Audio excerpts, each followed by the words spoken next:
अस्सलाम वालेकुम। हिंदुस्तान को एकजुट करने वाले और हिंदुस्तान को सौराष्ट्र का आवाज देने वाले छत्रपति शिवाजी महाराज, हिंदुस्तान के संविधान को लिखने वाले और हर जात के, हर धर्म के लोगों को संविधान का हक दिलाने वाले बाबा साहब आम्बेडकर। फिर से दोस्तों मैं आप लोगों के सामने बहुजन मुस्लिम संगठन की ओर से उसका सदर तबरेज़ आसिम शेख।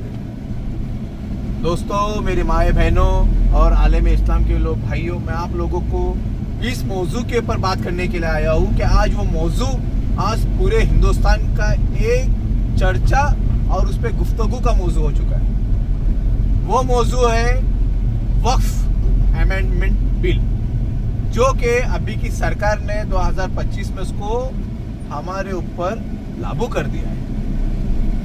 वो लागू इसके लिए किया है, उसको वजूद में इसके लिए लाया है, कुछ चेंज उसके अंदर फेरबदल इसके लिए किए गए ताकि मुसलमान समाज के जो मेरी माए बहनें हैं, मेरे यतीम भाई है, जो मेरे बुजुर्ग है, उनको उनका हक मिले।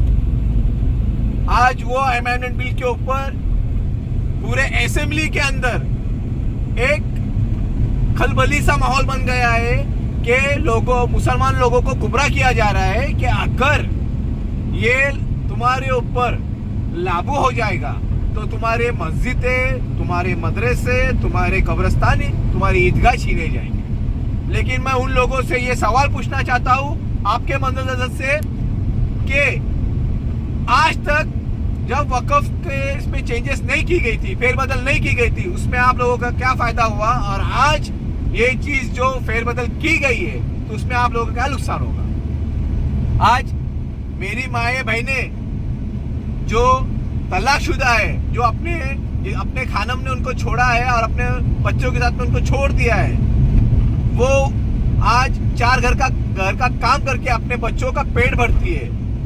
लेकिन यही चीजों को मद्देनजर रखते हुए वक्फ के लोगों ने और वक्फ ने उनको हर माह भत्ता देना चाहिए था, लेकिन ये सब उन्होंने नहीं किया।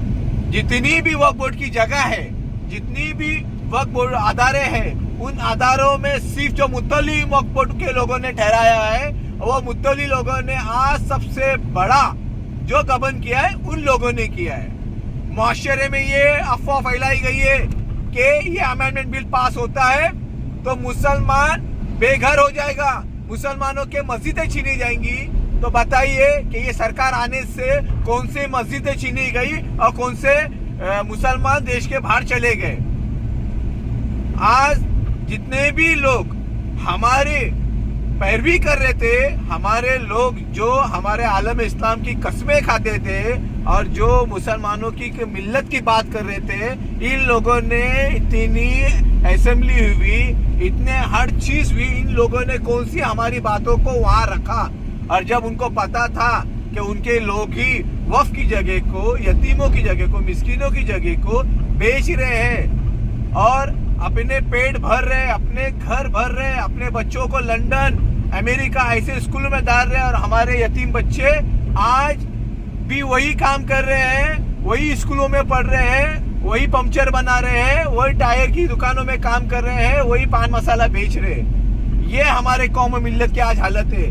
बहरहाल आज जो फैसला आया है, ये 2025 का जो अमेंडमेंट बिल आया है, उसमें जो फेरबदल किया गया है, ये काबिल तारीफ है, जिसमें मेरे माए बहनों को, मेरे मुसलमान भाइयों को इसके अंदर इंसाफ मिलेगा।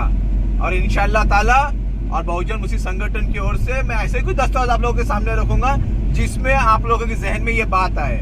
और ये जो फैसला आया है, हम इसको काबिल तारीफ समझते हैं और हमारे यतीम, हमारी विधवा बहनों का इसका हक समझते हैं। यही आप लोगों से आपके सामने कहना था और मैं आप लोगों से अभी इजाजत दूंगा।